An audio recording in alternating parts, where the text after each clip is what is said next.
Jain talks के 83rd session के अंदर आप सभी का स्वागत है। मैं हूं नील और आज मेरे साथ पैनल पे जैन दर्शन की तलस्पर्शी विदुषी डॉक्टर रेणुका पोरवाल जी जुड़े हुए हैं, जो कि आज बहुत ही इंटरेस्टिंग विषय के ऊपर बात करने वाले हैं। रेणुका जी पहले भी जैन टॉक्स के प्लेटफॉर्म पे मंच पे आ चुकी है और उन्होंने ऐसे ही एक बड़े महात्मा के जीवन के बारे में हमें बताया था, जो कि परम पूज्य आचार्य भगवान बुद्धि सागर सुरेश्वर जी महाराज साहब थे। और आज ऐसे ही एक महात्मा जो 17वीं सदी में होके गए और जिन्होंने जैन दर्शन और आध्यात्म के अंदर अनेक काव्यों की भेंट हमें दी, ऐसे आनंद जी महाराज के ऊपर आज बात करने वाले हैं। तो बहुत ही शॉर्ट नोटिस के ऊपर रेणुका बहन जैन टॉक्स के मंच के ऊपर वापस आई है, सो हम उनका स्वागत करेंगे। रेणुका बहन जैन दर्शन की तलस्पर्शी विदुषी है। उन्होंने काफी रिसर्च पेपर्स प्रेजेंट किए हैं डिफरेंट डिफरेंट यूनिवर्सिटीज में। उन्होंने करीबन 200 से भी अधिक आर्टिकल्स लिखे हैं जो कि वेरियस पब्लिकेशन के अंदर पब्लिश हो चुके हैं, और उन्होंने काफी अवार्ड्स भी उनके काम के लिए प्राप्त की है। साथ ही साथ मथुरा के अंदर जो जैन स्तूप है उसकी आर्ट और आइकॉन्स के ऊपर उन्होंने बहुत ही सुंदर एक किताब लिखी हुई है। सो ऐसे रेणुका बहन हमारे साथ मुंबई से जुड़े हुए हैं। रेणुका बहन, आपका स्वागत है जैन टॉक्स के 83rd टॉक के अंदर। आज आप बहुत ही इंटरेस्टिंग विषय लेके आई है और सभी को बहुत जिज्ञासा है कि हम आनंदगंज जी महाराज साहब के जीवन के बारे में जाने, उन्होंने हमें जो अमूल्य काव्य पदों की भेंट दी है उनके बारे में जाने। ये विषय जो आपने पसंद किया बहुत ही इतना प्रभावशाली विषय है। आज 300 साल से सब लोग इस स्तवन और उसका अध्ययन कर रहे हैं। माँ सरस्वती को वंदन। आदरणीय श्री रमेश भाई, नील भाई, आप सबका मैं आभार मानती हूँ, धन्यवाद करती हूँ कि आपने मुझे इस विषय पर कहने के लिए आमंत्रण दिया। तो जैन टॉक का धन्यवाद। अभी मैं एक बात कहती हूँ, जिन्हें अध्यात्म पसंद है, जो अध्यात्म में रुचि रखता है और अध्यात्मक शक्ति की जिनको परख है, वो सब आज भी आनंदगंज जी के पद गाते ही रहते हैं, गुनगुनाते ही रहते हैं और उससे मतलब वो भी अपने आप का आनंद, अपने आप में आनंद लेते हैं। आज इतने 300 साल बाद भी ये हो गए 17वीं सदी में, पर जैन समाज की ये अनमोल व्यक्ति है कि जिन्होंने दीक्षा ली। अच्छा, एक बात मैं कहना चाहूंगी, उनके बारे में हमारे पास में जो भी उपलब्ध है, जो भी जानकारी, वो बहुत कम है, क्योंकि वो दैहिक दशा में विश्वास ही नहीं करते थे। हाँ, एक इतना मालूम पड़ा कि उनका नाम लाभानंद जी था, संसारी नाम लाभानंद जी था, और दीक्षा के बाद में उनका नाम रखा गया आनंद घन जी। आनंद का घन, आनंद का समूह, और ये अपने आप में मस्त ही रहते थे, आनंद ही प्राप्त करते थे। तो ऐसे आपने 108 पदों की रचना की, 24 स्तवन बहुत मात्रा में है, पर उनकी ये जो उनकी जो कृति है वो सब समझने के लिए हमें पहले संवेदनशील होना पड़ेगा, तभी हम उनकी गहराइयों तक पहुंच सकते हैं। आपने आत्मा की उच्च दशा की अनुभूति प्राप्त की थी, आत्मा अनुभव रस का पान किया था, और ये सब जो वो कहते थे, बोलते थे, वो सब हृदय से निकलती हुई आवाज थी। तो इसके बारे में बुद्धि सागर जी गुरु महाराज कहते हैं कि नाभि थकी जे उठ तो, नाभि थकी जे उठ तो इस शब्द नो महिमा गणो, नाभि थकी जे उठ तो इस शब्द नो महिमा गणो, ए देव शक्ति दाखवे, ए देव शक्ति दाखवे, लागे हृदय रड़िया मणो। इस तरह से बुद्धि सागर जी गुरु महाराज ने आनंदगंज जी के लिए कहा है। तो ये जो है आपकी वाणी, ये अपने आप में अध्यात्म ज्ञान के रहस्य का डॉक्यूमेंटेशन है। अभी अगर आपने जो अवधू आनंदगंज जी लिखा है, तो अवधू का जो हम अर्थ देखेंगे, अव अव अर्थात अच्छी तरह से, निश्चित रूप से, और धू अर्थात धो लेना, धो लिया। तो जिसने अच्छी तरह से अपने जगत के सभी व्यवहारों को बंधनों से मुक्ति पाली है, उसे हम अवधूत अध्यात्म योगी कहेंगे। तो ये थे, मतलब हमारे जैन भाषा में जिसकी कर्म निर्जरा हो गई है उसे हम अवधूत कहेंगे। उनके समय में गच्छ भेद प्रारंभ हो गए थे। यह बात उनको बहुत ज्यादा खटकती थी, नहीं पसंद आता था। तो इन्होंने, हमने एक अनंतनाथ भगवान की 24 में इस बात को नोट कर लिया कि गच्छना भेद सौ, गच्छना भेद सौ नैने निहाड़ता, गच्छना भेद सौ नैने निहाड़ता, तत्वनि बात करता न लाजे। आगे मैं नहीं बता रही हूं क्योंकि बड़ों लोग के लिए लिखा है, मतलब कि तत्व की जिनको समझ हो वे कभी भी गच्छ के भेद तो समझ क्यों करेंगे। क्यों, हमारा तो तत्व क्या है, अनेकांतवाद है। अनेकांतवाद जहां पर भी आता है वहां पर कोई भी रीत का भेद नहीं होना चाहिए। तो इस तरह से उन्होंने गच्छ भेद के ऊपर टीका करी है। उनके जो स्तवन और पद हमें मिलते हैं वो बहुत ही मर्मग्राही है। सबसे पहले जो उनकी अमर रचना है, एकदम अमर रचना, उस पर मैं बात करना चाहूंगी। ये जो उनकी अमर रचना है, इससे आपके आत्मा कितना ऊंचा था ये हमें मालूम पड़ता है, और उनकी स्वरूप और शक्ति का भी हमें एहसास होता है। वे कहते हैं, अब हम अमर भये न मरेंगे, अब हम अमर भये न मरेंगे, या कारण मिथ्यात्व दियो तज, क्यों कर देह धरेंगे। मतलब कि ये जो कहते हैं कि भाई जन्म मरण के चक्र से बाहर वो निकल गए थे, ये सब हमें उनका जो दृढ़ निर्धार है कि अब हम अमर भय न मरेंगे, ये बताते। आगे कहते हैं, देह विनाशी हूं अविनाशी, देह विनाशी हूं अविनाशी, अपनी गति पकड़ेंगे, नासी जासी हम थिर वासी, चोखे वे निखरेंगे, अब हम अमर भय न मरेंगे। उनकी कृतियों में आगे मालूम पड़ता है कि संसार में हम इतने ज्यादा जीवन मरण के उसमें जाल में फंसे हुए हैं, कितनी बार जन्म लिया वो तो कुछ मालूम ही नहीं पड़ता। तो वो कहते हैं, मरियो अनंत वार बिन मरियो अनंत वार बिन शब्दियो, अब सुख दुख बिसरेंगे, अब मैं सुख दुख सब में भूल गया। वो कहते हैं, आनंदगन निपट निपट निपट निकट अक्षर दो, नहीं समरे सो मरेंगे, हम अमर भय न मरेंगे। मतलब इस अमर भय भय न मरेंगे, और इसी कारण से उन्होंने मिथ्यात्व का त्याग कर दिया। और ये जो हम अभी आपके आ रहा था ना, अवसर बैर बैर नहीं आवे, अवसर बैर बैर नहीं आवे, जो चाहे सो कर ले भलाई। अरे आपको भलाई करना है तो कर लीजिए, क्योंकि भलाई करने का अवसर हमेशा नहीं मिलता है। तो जो चाहे सो कर ले भलाई, अवसर बैर बैर नहीं आवे। मैं कुछ कुछ उनके जो बहुत ही सुंदर अध्यात्म पद है वो मैं बताती हूँ। रेणुका जी, आप उनके अध्यात्म पद बताए, उससे पहले हम थोड़े इतिहास के बारे में जानना चाहते हैं। हाँ जरूर जरूर। तो हाँ। सबसे पहले हमें ये जानना है कि वो कौन सी सदी में होके गए, उसकी थोड़ी जानकारी हमें दीजिए। हाँ जरूर जरूर। आपको ये पावर पॉइंट भी बताना हो तो बता सकते हैं। वो 17वीं सदी में हो गए थे। उनके समकालीन जो थे उसमें यशो विजय जी उपाध्याय, समय सुंदर जी और सत्य विजय जी, ये सब उनके समकालीन थे। तो ये अध्यात्म योगी, हाँ इसके बाद के बता दीजिए। हाँ, तो इसमें जो बताया है ना कि 17वीं सदी में, और उनका जो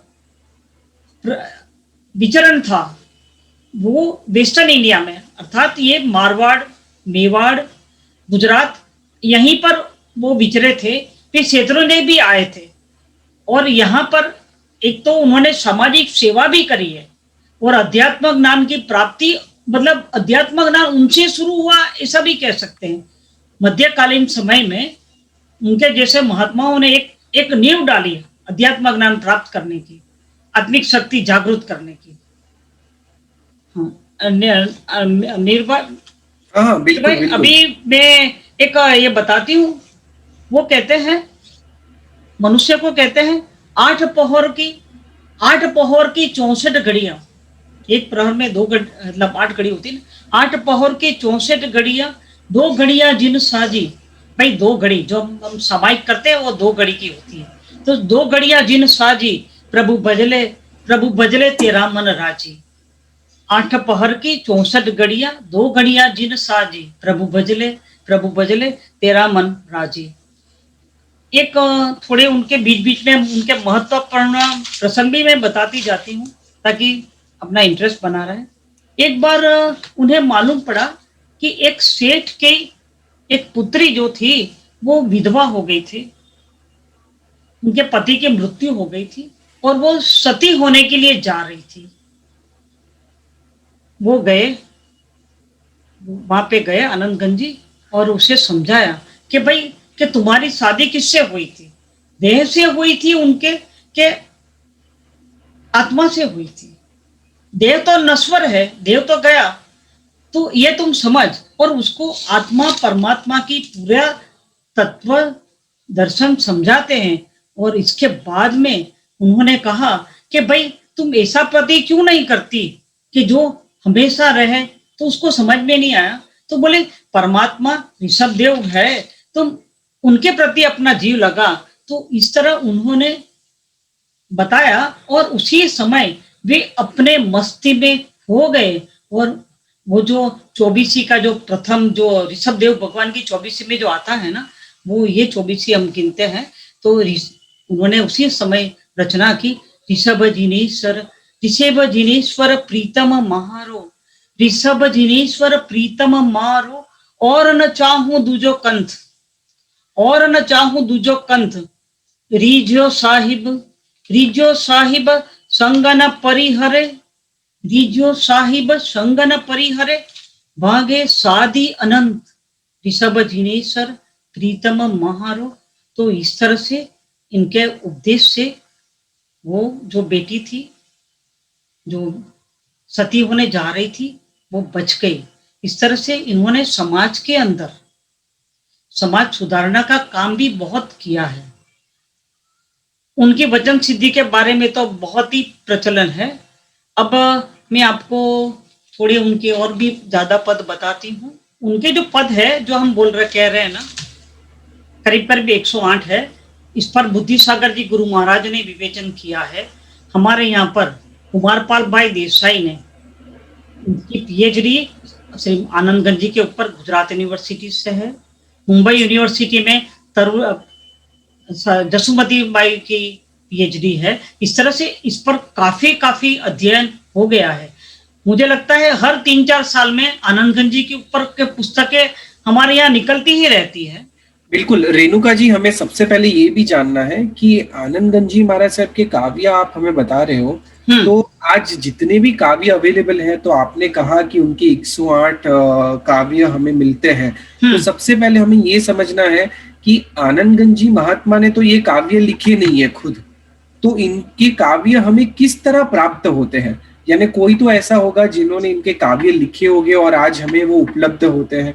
और दूसरी चीज, उन्होंने जो काव्य लिखे हैं तो कुछ 24 या स्तवन के फॉर्म में है और कुछ सज्जायों के फॉर्म में मिलता है। तो ऐसा कुछ नंबर मिलता है कि कितने स्तवन उन्होंने रचे हैं और कितनी सज्जाएं उनकी प्राप्त होती है? अनिल भाई, ऐसा हुआ जो आपने कहा ना, वो तो अपने हृदय से जो उनकी आवाज निकलती थी उद्गार के रूप में, वो उन्होंने लिखे नहीं। वो बोलते गए अपनी मस्ती में, सबको वो कहते गए, कोई सुने नहीं सुने, उनको परवाह नहीं थी। तो हमारे तक कैसा पहुंचा और कब पहुंचा, इसके बारे में मैं आपको एक बात बताती हूँ। उनके समय में जो भी कोई विद्वान थे, उन्होंने एक तो क्या किया, उस पर वो कर लिया। अच्छा, अभी उनको मालूम नहीं पड़े, इस तरह से सुन कर के लिखने वाले उनके समय में हमारे यहाँ पर एक ही महात्मा का नाम आता है, और वे है उपाध्याय यशो विजय जी उपाध्याय, जिनको हम प्रेम से उपाध्याय जी कहते हैं। उनकी याददाश्त इतनी तेज थी, उसके बारे में तो आप सभी जानते ही होंगे, फिर भी मैं एक बात बता दूं। वो बचपन में एक बार अपनी माता के पास में उपाश्रय में गए थे। वहां पर साधु महाराज के मुख से भक्तामर स्तोत्र का एक बार श्रवण कर लिया, फिर उनको वो पूरा याद हो गया। इतनी उनकी स्मरण शक्ति तेज थी। फिर जब उनको लगा कि ये आनंद गंज जी उन समकालीन थे, कि वो गिरी कंदरा में और जंगल के अंदर अपनी बस्ती में गाते हैं, तो उपाध्याय जी और ज्ञान विमल जी, वो दोनों की जो जोड़ी थी, वो वहां पर जाते थे। उपाध्याय जी सब सुन लेते थे, और बाद में उसको वो एक गिरी कंदरा में छुप के लिख लेते थे। अगर आपके पास में पावर पॉइंट में हो तो आप बता सकते हैं नील भाई। हाँ, तो पहले तो हस्तप्रत के रूप में ये उपाध्याय जी बोल रहे हैं, और यहाँ पर ये ज्ञान विमल जी लिख रहे हैं। उनके जो आत्मिक गीत, आत्मिक आत्मा की उपलब्धि वाले जो आत्मा के हृदय के उद्गार थे, वो लिख रहे हैं। आप गिरी कंदरा का पीछे दृश्य देख सकते हैं। तो इसकी जो हस्तप्रत हमें मिली, वो पहले तो करीब करीब 72 मिली, और वो भी जब भी बुद्धि सागर जी गुरु महाराज ने आज से 100 साल पहले उनको लगा कि आनंदगंजी के पद के ऊपर विवेचन करना चाहिए, तब उन्होंने हस्तप्रत ढूंढने का कार्य किया। तब उनको एक भीमजी माणिक करके एक श्रावक के पास से अब 72 पद लिखे हुए मिले। तब फिर उन्होंने, और उसके बाद में और रिसर्च करने पर करीब करीब 108 पद सामने आए। इसके उपरांत 24 मिली, और 24 की बहुत सुंदर हमारे यहाँ पर स्टोरी है, वो भी मैं बताऊंगी। पर इस तरह से उपाध्याय जी ने और ज्ञान विमल जी ने हमारे ऊपर ये बहुत बड़ा उपकार किया कि इतना आत्मिक उपलब्धि की वाले गीत, जो एक में से आप हजारों उसके मीनिंग निकाल सकते हैं, ये हमारे तक पहुंची। ये हमारे उपाध्याय गुरु महाराजों की वजह से पहुंची है। हाँ, बिल्कुल बिल्कुल रेणुका जी, आपने बताया कि महोपाध्याय जी जिसे हम कहते हैं, ऐसे यशो विजय जी महाराज साहब के द्वारा ये सब रचनाएं हमारे तक पहुंची। हम महोपाध्याय जी महाराज साहब का काफी टाइम नाम सुनते हैं। उन्होंने बहुत सारे अमूल्य ग्रंथों की भेंट जैन शासन को दी है। तो इसका मतलब हुआ कि महोपाध्याय यशो विजय जी महाराज साहब और आनंदगंज जी महाराज साहब, ये दोनों समकालीन थे, और वो लोग एक में को जानते भी थे। तो आनंदगंज जी महाराज साहब इतनी अवधू थे, जैसे आपने अवधू का मतलब समझाया, एक औलिये साधु थे, ऐसे खुद की दुनिया में मस्त थे। तो इन दोनों का एक में के जीवन के ऊपर कैसा प्रभाव रहा? यानी मैं जानना चाहूंगा कि यशो विजय जी महाराज साहब के जीवन पे इनका प्रभाव रहा आनंदगंज जी महाराज साहब का। हाँ, तो ऐसा है, मैं एक खास बताना चाहूंगी। ये आनंदगंज जी के और उपाध्याय यशो विजय जी के दोनों का मिलन बहुत ही अद्भुत हुआ, अद्भुत तरीके से हुआ। एक बार उपाध्याय जी मेड़ता के आसपास बहुत बड़े गांव में व्याख्यान दे रहे थे। व्याख्यान में भी, आपको तो पता है, हमारे यहाँ पर जो भी व्याख्यान होता है, जैन धर्म पूरा निवृत्ति परक है, तो आत्मा की उपलब्धि और उसके ऊपर ही पूरा चर्चा हो रही थी। आनंदगंज जी ने भी उपाध्याय जी के चर्चे बहुत सुने थे, तो वे आकर के चुपचाप श्रोताओं में बैठ गए, किसी को पता नहीं चले कि ये आनंदगंज जी है। इस तरह से बैठ गए, और उसके बाद में जब यशो विजय जी ने कहना चालू किया व्याख्यान, वो सुने, और फिर बाद में जैसे उपाध्याय जी ने पूछा आपको समझ में आया, तब आनंदगंज जी ने कहा नहीं समझ में आया। उपाध्याय जी ने फिर से उसका विवेचन किया, फिर पूछा समझ में आया, तो बोले नहीं। ऐसा 3-4 बार हुआ ना, फिर उपाध्याय जी ने पूछा अरे भाई साहब आप ही समझा दीजिए ना। अगर आपको समझ में नहीं है, आपको आप ये अलग समझते तो आप समझा दीजिए। और फिर आनंद गंज जी ने 3 घंटे तक उनके जो हृदय से जो आवाज निकलती है, उद्गार निकलते हैं नाभि से, उस तरह से वो एकदम आगे मस्ती में और जो व्याख्यान किया तो सब लोग दंग रह गए। ये उनकी पहली मुलाकात थी। अभी यहाँ पर अंत नहीं हुआ। जब यशो विजय जी ने उनको पहचान लिया तो फिर बोले आनंद गण को आनंद सुजस ही गावत रहत, इस तरह से करके उन्होंने तत्काल अष्टपदी रची उनके बारे में, आनंद गंज जी के बारे में, जो हमारे यहाँ पर उपलब्ध है, लिखी हुई हमें मिलती है। ये हमारा सौभाग्य है कि ये सब हस्तप्रत और लिखा हुआ मटेरियल हमारे पास पहुंचा। तो ये उनका पहली मुलाकात। और उसके बाद में वे उनके साथ में बहुत सी जगह पर गए। और मैं एक चौबीसी के बारे में भी बता दूं, उपाध्याय जी से रिलेटेड है। हेलो। हाँ हाँ, सुन रहे हैं रणगो भाई। हाँ हाँ, तो ये क्या हुआ, आनंद गंज जी कहाँ पे गए, पालीताना शत्रुंजय गिरी पे गए। और वहां पर प्रभु के साथ में इतने तन्मय हो गए, इतने तल्लीन हो गए कि उन्होंने तत्काल चौबीसी की रचना करी, जो मस्ती में गाते गए। 22 नंबर तक तो आए, 22 चौबीसी में से 22 तक तो हो गए। और हमारे ज्ञान विमल जी और उपाध्याय जी पीछे बैठ करके सुन रहे थे। और बाई चांस इन्होंने पीछे देखा, आनंद गंज जी साहब ने पीछे देखा, तो ये दोनों को देखा। ये देखते ही उनकी एकाग्रता में भंग हुआ। और बाद में जो दिल से, जो हृदय से निकलती आवाज से जो बना रहे थे ना, उसमें भंग हुआ। तो बाकी के 2 चौबीसी के जो 2 स्तवन अच्छे से नहीं रचे गए, पर ये मालूम पड़ता है। और ये बात हमारे यहाँ पर लिखी गई है, जो हमें पता चलती है। और इस तरफ से वहां पर चौबीसी की रचना शत्रुंजय गिरी में हुई उनकी। तो उनकी जब हम सज्जाई की बात करते हैं तो हाँ, उनकी काफी सज्जाएं भी मिलती है, हाँ, जो हमें आत्मा की नित्यता का बोध देती है, हमें व्यवहार और निश्चय का भेद समझाने की कोशिश हाँ, करती है। बहुत बहुत हमें बहुत। बार बार कहा जाता है कि आप आपके आत्मा का आनंद लो, आपकी आत्मा में ही सब कुछ है, बाहर कुछ भी नहीं है। बराबर और है। इस प्रकार की सच्चाई की बात आती है तो उनकी ऐसी कितनी सच्चाई हमें मिलती है। देखो, सच्चाई तो उनकी बहुत ज्यादा मिलती है। पद के नाम से भी मिलती है, काव्य के नाम से भी मिलती है। मैं आपको थोड़ा सा एक बता दूं। वो क्या करते थे, रूपक अलंकार का प्रयोग बहुत करते थे। रूपक अलंकार मतलब उपमा, ये कंपैरिजन तो करते हैं। जैसे मतलब मैं आपको उदाहरण तौर पे बताऊं कि गुणस्थानक को की कल्पना उन्होंने स्त्री के साथ करी है। हमें हमारे आत्मा को हमको 14 गुण स्थानक तक ऊपर तक पहुंचाना है, उसकी कंपैरिजन वो स्त्री है। और इधर जो है मिथ्यात्व के अंदर लपेट गए आत्मा को वो बुलाती है। तो क्या बोलते हैं गुण स्थानक वाली स्त्री, क्या बोलती है, भाई मैं तो तेरी रोज राह देखती, तुम आता क्यों नहीं है, रोज राह देख रही हूँ। बोले तुम्हारे तो कितने सारे बाह्य बहिरात्मा, तुम्हारे तो कितने सारे बाह्य अलग से तुम किसी के साथ में भी जुड़े होंगे, पर मेरा तो तू अकेला ही है। तो किस तरह से वो कहती है बताऊं मैं आपको।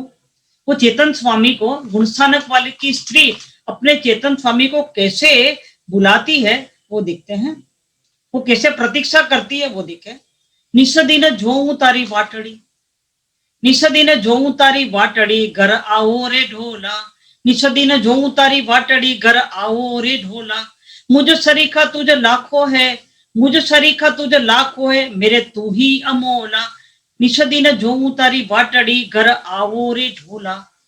मतलब यहाँ पर हे ढोला, हे मेरा आत्म स्वामीन, मैं तुम्हारी रात दिन प्रतीक्षा करती हूँ, अब तुम कृपा करके जल्दी आ जाओ। मेरे सरीखे तुम्हारे पास बहुत होंगे, पर मेरा तो तुम ही अनमोल है, तुम ही अकेला है। इस तरह से वो, इसी तरह से उनकी सज्जाएं बहुत सारी मिलती है सब पद में। मतलब कभी विवेक नाम से बोलेंगे, आलिरी विवेक है, इस तरह से वो कंपैरिजन करके पूरा बताया हुआ है। अभी और थोड़ा सा आगे देखेंगे। बिल्कुल, बिल्कुल। यानी हम कह सकते हैं कि उन्होंने जिस प्रकार के काव्यों की रचना की है, उसके हाँ, अंदर बहुत हुँ, अच्छे एग्ज़ाम्पल्स लेके हाँ, ऐसी बहुत एनालॉजीज़ दी है कि वो एनालॉजीज़ के माध्यम से लोग आत्मज्ञान और जैन दर्शन को समझने लगे। और वो एक दूसरा उनके पद से एक ये मालूम पड़ता है कि बहुत बड़े वो संगीतज्ञ थे। ऐसा कहते हैं कि वो संसारी जब थे, तब वो संगीत स्पर्धा में भी भाग लेते थे, पूरे सब वाजिंत्र भी बजाते थे और इसीलिए उनके राग, उनके जितने भी पद और स्तवन मिलते हैं, सबके ऊपर वो राग का नाम भी है लिखा हुआ। मतलब राग रागिणी के साथ में उनकी सब रचनाएं मिलती है। तो मुझे एक और आपको क्या कहना था, उनके जो तो हृदय उन के उनके उद्गार थे। उनके सांसारिक जीवन की कुछ स्टोरी या हिस्ट्री मिलती है? नहीं, नहीं, दीक्षा के स्टोरी और पहले के जीवन हिस्ट्री की? तो वो मिलती है। मैं आपको एक मुझे याद आया है, मैं इनका आपने जो कहा ना उनके भजन में किस तरह से वो कहते हैं ना, अब चलो संग हमारे, अब चलो संग हमारे, फिर तुम चलो संग हमारे, वो देह को बोलते हैं सर, आत्मा आत्मा और देह। जैसे अभी जब छूटा पड़ते हैं, मरने के समय आ जाता है ना, तब आत्मा बोलती है अब तुम मेरे साथ चल, चलो संग हमारे। तो फिर ये बोलते हैं अरे भाई मैं थोड़ी आऊंगी तुम्हारे साथ, तो तुम्हारे पाप और पुण्य आएंगे लारे, हम लोग नहीं आ सकते, शरीर नहीं आएगा। इस तरह से वो आत्मा और उसका ये बताते हैं। निस्सदीन जो तारी वाटड़ी घर आओ रे ढोला, जो मैंने बताया ना, मुझे सरीखा तुझे लाख है, मेरे तू ही अमोला। हाँ, एक बार क्या हुआ, उनको किसी ब्राह्मण ने प्रश्न पूछा कि भाई ये आत्मा है, प्रभु है, तो उसकी कुछ निशानी है क्या? तो वो उन्होंने अपनी बस्ती में बोले कि निशानी कहाँ बताऊं रे, निशानी कहाँ बताऊं रे, तेरो अगम अजगोचर रूप, निशानी कहाँ बताऊं रे, तेरो अगम अगोचर रूप, रूपी कहूं तो कछु नहीं, बंदे कैसे अरूप, रूपा रूपी जो कहूं प्यारे, ऐसे न सिद्ध अनूप। इस तरह से उनके जो रचनाएं थी, उसमें जैन दर्शन का पूरा सार है। मतलब पूरी वो जैन दर्शन के ज्ञाता थे। और बुद्धि सागर जी गुरु महाराज ने आनंद गंग पद भावार्थ की जो रचना की, उसके अंदर 165 पहले प्रस्तावना के जो ये पृष्ठ है, उसमें अध्यात्म ज्ञान की आवश्यकता और उपाध्याय जी और आनंद गंज जी की अष्टपदी की रचना, दूसरा जो अभी मैंने बताया ना, वो भी अंदर लिखा दिया हुआ है कि बहुत से लोग बोलते हैं ना कि ये तो आनंद गंज जी की है, पर कभी डाउटफुल हो, वो सब चीजें उन्होंने प्रस्तावना में ले ली, जोड़ ली। और इस तरह से हमें इनके बारे में पता चलता है। और कुछ आपको और कुछ प्रश्न पूछना हो बिल्कुल, सर बिल्कुल। कृपया। रेणुका जी, ऐसा भी कहा जाता है कि एक समय उनके जीवन में आया जब समाज में कुछ-कुछ लोगों ने उनका तिरस्कार भी किया और तब से वो जंगल में रहने लगे। मीन्स उनको समाज की परवाह नहीं थी, उनको मान-अपमान की परवाह नहीं थी, वो तो अपनी आत्मा में लीन रहते थे। तो ऐसी कौन-सी घटनाएँ उनके जीवन में घटी थी? तो एक बार जो आप कहते हैं ना, एक बार क्या हुआ, वे अपने समय से व्याख्यान बराबर चालू कर देते थे। वो किसी के भी शेर शर्म में नहीं रहते थे, संसारिक बंधनों को वो मानते ही नहीं थे, व्यवहार में नहीं, वो अपने आत्मा की मस्ती में रहते थे। हाँ, लोगों का दुख दूर करने के लिए वो तुरंत तैयार रहते थे, पर कोई बहुत पैसा वाला आकर के उनको खींचना चाहेगा तो बोले नहीं। तो एक बार उन्होंने अपने समय से ही व्याख्यान प्रारंभ कर दिया। वो जो सेठ थे ना, पीछे से आए, जब इन्होंने देखा कि भाई मेरे आने के पहले ही आरंभ कर दिया, तो सेठ ने प्रश्न पूछा आनंदगंज जी से कि भाई तुम क्यों, मेरे आने के पहले तुमने पूर्व क्यों चालू कर दिया ये व्याख्यान, मेरी राह देखनी थी। तो वो बोले कि बाकी के इतने सब श्रोता लोग आ गए थे तो मैंने प्रारंभ कर दिया। फिर सेठ ने और कुछ आगे बोला कि भाई गोथरी तो तुम मेरी ही लेते हो। उनको बहुत खराब लगा, बहुत खराब लगा कि बोले ये तो मेरी आत्मा की, मेरे मेरी मुझे ध्यान करने में, मेरा आत्मा अनुभव रस का पान करने में ऐसे सबसे तो मुझे कठिनाई होगी। तो वो उसी समय उपाश्रय छोड़ करके जंगल में चले गए। फिर उसके बाद में वो वन उपवन जंगल गुफाओं में ही रहते थे। वो गुजरात में भी आए ना तो सभी गिरी कंदराओं में ज्यादा रहते थे। और फिर एक बार उसी गांव के आसपास में जब वो चले गए वन में, और वहां पर उन्होंने अठम तप किया। अठम तप मतलब 3 दिन का उपवास किया, और उपवास के बाद में वो गोचरी के लिए गांव में गए। तो गांव में उनको कहीं से भी गोचरी नहीं मिली। अब जरा पावर पॉइंट के अंदर वो सीन होगा तो बता दीजिए। तो फिर वो आकर के, हाँ, तो अठम तप के बाद में जब ये वो गए तो उनको किसी ने गोचरी नहीं दी। उनको इतना दुख हुआ ऐसा तो नहीं कह सकते, क्योंकि उनको सुख दुख से परे हो गए थे। पर उन्होंने क्या करा, अपने चले गए जंगल में, थोड़ा शायद पानी वापरा, और बाद में एक बहुत सुंदर एकदम अर्थ गंभीर काव्य की रचना करी। आशा आशा औरन की क्या कीजे, आशा औरन की क्या कीजे, ज्ञान सुधार से पीजे। मतलब तुम तो ज्ञान सुधा रस पियो, आशा मत करो, किसी की भी आशा मत करो। आगे कहते हैं, भटके द्वार द्वार लोकन के, होकर आशा धरी, आत्म अनुभव रस के रसिया, आत्म अनुभव रस के रसिया, उतरे न कब हुकुमारी, आशा औरन की क्या कीजे, ज्ञान सुधार से पीजे। यहाँ पर ये हमें समझाते हैं, ये सिर्फ गोचरी और उसके लिए नहीं है। वो क्या कहते हैं कि हम कुकर मतलब स्वान की तरह हम लोग इधर उधर भटकते हैं संसार में। आज ये जन्म लिया, कल दूसरा जन्म लिया, कभी स्त्री की आशा, कभी बच्चे की आशा, कभी धन प्राप्ति की आशा। इस तरह आशा और आशा में ही हम अनेक अनेक जन्म लेते रहते हैं।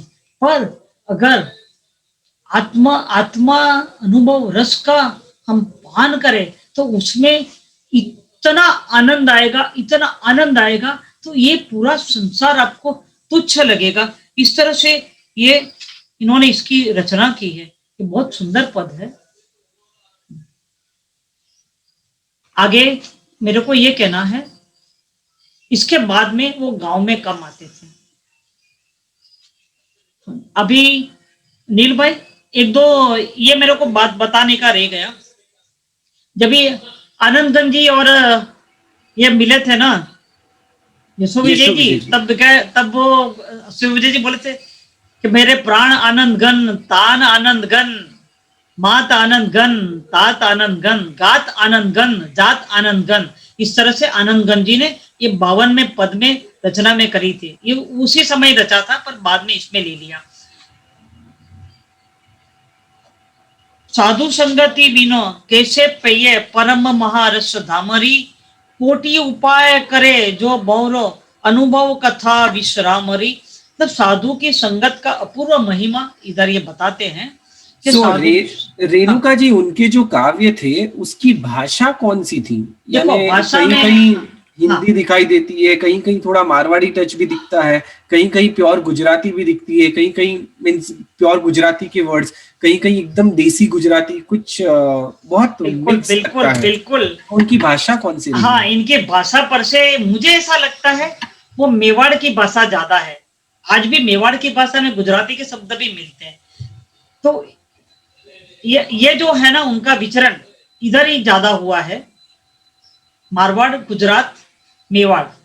और वो करीब करीब मेड़ता में उनका स्वर्गवास हुआ हो ऐसा लगता है, क्योंकि मेड़ता में एक देरी है, जीर्ण शीर्ण अवस्था में देरी है, और लोग कहते हैं कि ये आनंदगंज जी की देरी है।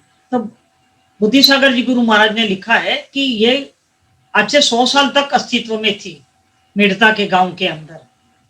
तो ये भाषा उनकी मिक्स हो गई है। पर ज्यादातर मेवाड़ी भाषा के शब्द, कुछ भाषा के शब्द ऐसा आता है जो सिर्फ वहीं मिलते हैं, उसमें ये मेवाड़ी टच है। बाकी ऐसा ही हो सकता है कि गुजरात और राजस्थान की बॉर्डर पे शायद उनका जन्म हुआ हो, हाँ हाँ, और वो गुजराती से भी थोड़े इन्फ्लुएंस थे, नहीं नहीं, मारवाड़ी से भी गुजरात में तो इन्फ्लुएंस उनका थे। विचरण हुआ ही है। यहाँ की जो सौराष्ट्र की गिरी कंदराओं में वो विचरे हैं। बिल्कुल बिल्कुल रेणुका जी। तो रेणुका जी, ऐसा भी सुनाई देता है कि आनंदगंज जी एक ऐसे सिद्ध पुरुष थे कि उनके जीवन में बहुत सारे चमत्कार हुए हैं और लोगों ने उसका प्रत्यक्ष अनुभव भी किया है। तो ऐसे कोई चमत्कारों के बारे में आप हमें बताएंगे जो लोगों ने उनके अनुभव किए हो। उनके चमत्कार तो बहुत ज्यादा, मतलब समझो करीब 10-15 तो बहुत मिलते थे, क्योंकि आत्म सिद्धि तो थी, वचन सिद्धि भी थी, और उसके कारण अच्छा लोगों का दुख भी बहुत दूर करते थे। एक बार राजा की रानी उनके पास में आई और कहा कि भाई मुझे एक कोई आप ऐसा आशीर्वाद दो कि जिससे मेरे को मतलब बालक हो जाए। अब उन्होंने क्या किया, एक पत्र के अंदर, छोटे से पत्र के अंदर लिख दिया, राजा और रानी को, राजा रानी को बच्चा हुआ कि नहीं हुआ, आनंद गंजोई को क्या, इस तरह से लिख करके उसमें बंद करके दे दिया। और फिर बाद में जब भी उसके यहाँ पर पुत्र जन्म हुआ तब सब लोग बहुत खुश हो गए। फिर वो देखा तो मालूम पड़ा कि तो सिर्फ आशीर्वाद इस तरह से लिखे हुए हैं, पर उनके आशीर्वाद से उनके यहाँ पर बेटा का जन्म हुआ। दूसरा एक और है, स्वर्ण सिद्धि। उनको स्वर्ण सिद्धि थी, वे सोना बनाने की रीत जानते थे ऐसा हम नहीं कह सकते, पर उनकी स्वर्ण सिद्धि अपने आप ही थी। एक उसका एक ये बताती हूँ ये क्या हुआ था। एक बार क्या हुआ, एक संत पुरुष ने उनको स्वर्ण रस बनाने का एक सॉल्यूशन जैसा बॉटल में भेजा, शीशी में दिया, और कहा कि ये आनंद गंजी को दे दो और उनको कहो कि इससे आप स्वर्ण बना सकते हैं। आनंद गंजी तो वो लिया हाथ में और पत्थर पे फेंक दिया। फिर वो नाराज हो गए, जो जिन्होंने दिया, बोले ये तो स्वर्ण रस बनाने का रस था, आपने तो इसको फेंक दिया। बोले ये क्या करते, मेरे को ये उसका कुछ काम का नहीं। और उसके बाद में उन्होंने एक शिला पर पेशाब किया तो वो शिला पूरी सोने की हो गई, ऐसा हमें पूरा वर्णन मिलता है।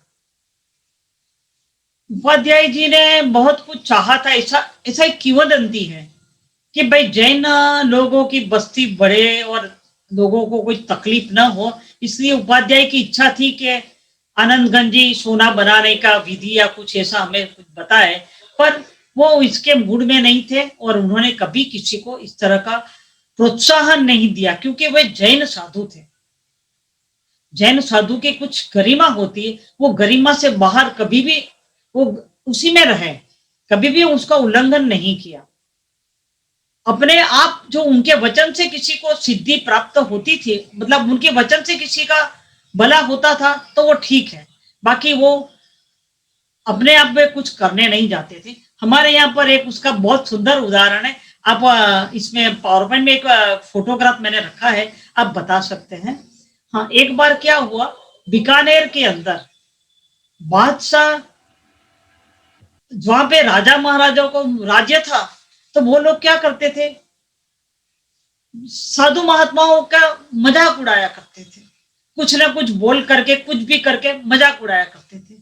वो लोग ने आकर के आनंदगंज जी को फरियाद की कि भाई यहाँ पर तो ये शाहजादा जो है हमारे सबकी बहुत मजाक उड़ाता है, क्या किया जाए। तो बोले कुछ नहीं, तुम लोग जाओ, मैं देख लूंगा। और उसके बाद में आनंदगंज जी उसके आने जाने के रास्ते मार्ग के ऊपर ही वहीं पे टहलने लगे। बादशाह का जो लड़का था, बेटा जो था, वो वहां पर अपने घोड़े पे सवार होकर के आया और उसने फिर कुछ भी अनसंड बोलने का, मजाक करने का चालू कर दिया। और उसके बाद में आनंदगंज जी ने अपनी वचन सिद्धि से कहा, बादशाह का बेटा खड़ा रहे। बस इतना ही बोलते वो बादशाह का जो बेटा शाहजादा था वो, और वो घोड़ा वहीं पे रुक गया। और उसके बाद में आनंदगंजी अपने स्थान पर आ गए और बैठे। जब राजा को मालूम पड़ा कि भाई बीकानेर वहीं उसके आसपास का ही था, तो मालूम पड़ा कि भाई बादशाह का ये जो शहजादा आया नहीं है और इस तरह से वहां पर जंगल के अंदर खड़ा है, वो हिल डुल नहीं सकता। फिर लोगों ने उनसे कहा कि वहां पर ये महात्मा है, इसने कुछ मजाक करी होगी, तो महात्मा की जाके माफी मांगो। फिर राजा वहां पे गए और उनके पास में गए, चरण छुए और फिर कहा कि भाई हमारे शहजादा की कोई गलती नहीं है, आप माफ कर दो, अभी कभी ये ऐसा काम नहीं करेगा। इसके बाद में आनंदगंज जी ने अपने जगह पर ही रह करके कह दिया, बादशाह का बेटा चलेगा, बादशाह का बेटा चलेगा। उनका इतना वचन पूर्ण होते ही ये शहजादा और घोड़ा वहां से हिला और फिर आगे बढ़ गया। इस तरह से ये उनकी वचन सिद्धि की एक one of the case. Otherwise उनके बहुत सारी वचन सिद्धियां हैं, but this is one of the section. Okay, और फिर हाँ, ये भाई साहब एक बाद में पूछ सकती हूँ, अभी हम आगे ये आप बताना हाँ मेरे को।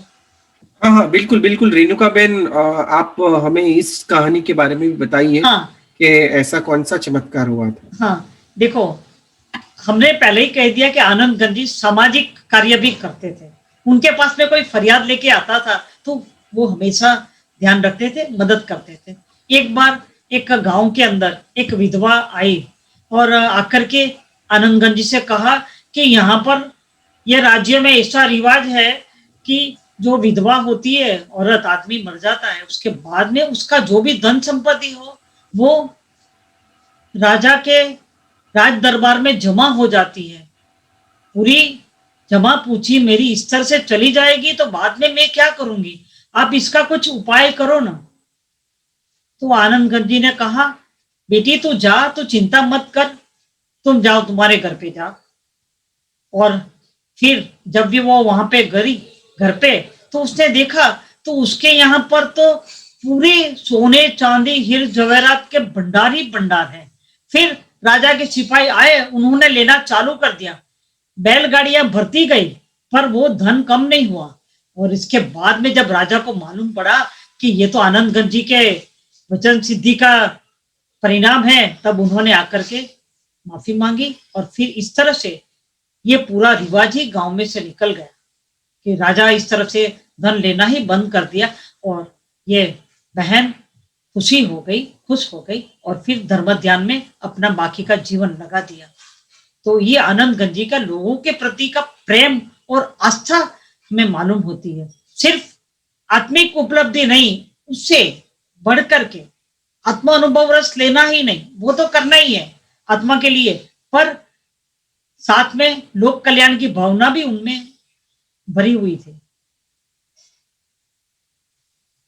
हाँ, अभी हम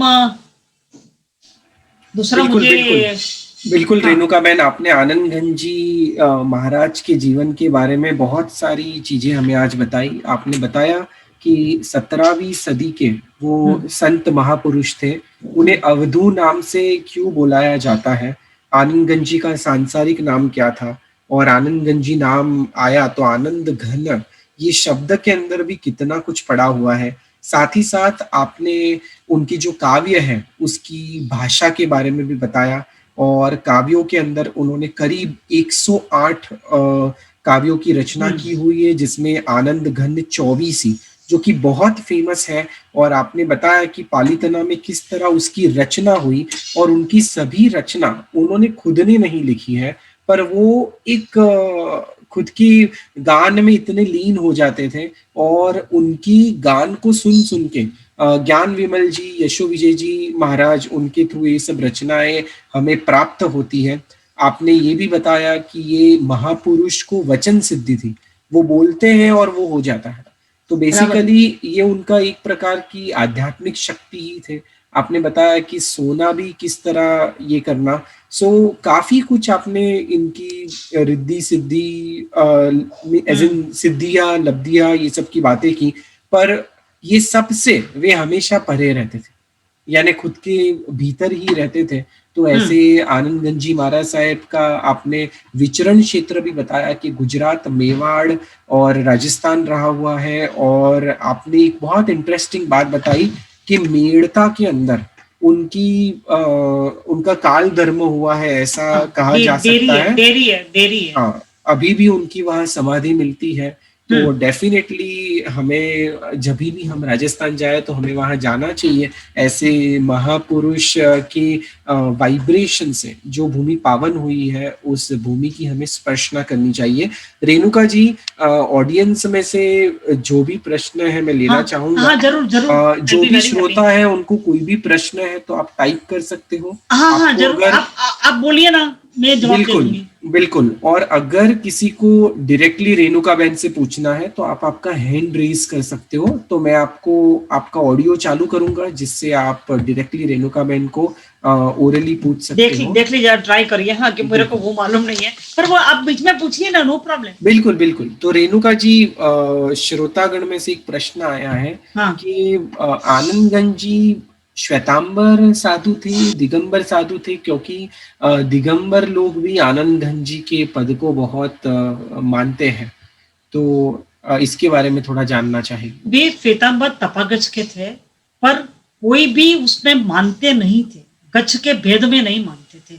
पर हमें जो मिलता है वो तपागच के थे, और इसलिए मैंने बताया ही नहीं कि जब वो खुद ही नहीं मानते, उनके बारे में मैं क्यों बताऊं कि ये क्लास के थे, वो क्लास के थे।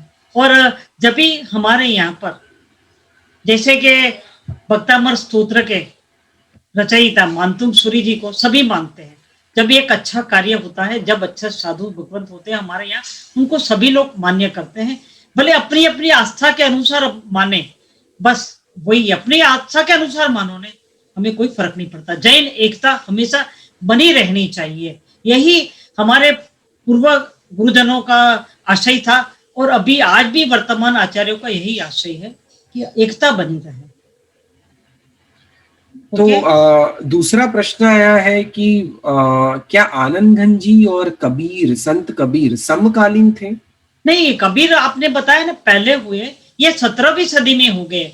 मेरे हिसाब से कबीर 17वीं सदी में नहीं थे। अच्छा, दूसरा ये कि ये इनके जितने भी काव्य, पद, सज्जाए, स्तवन, चौबीसी है, ये सब आत्मलक्षी है,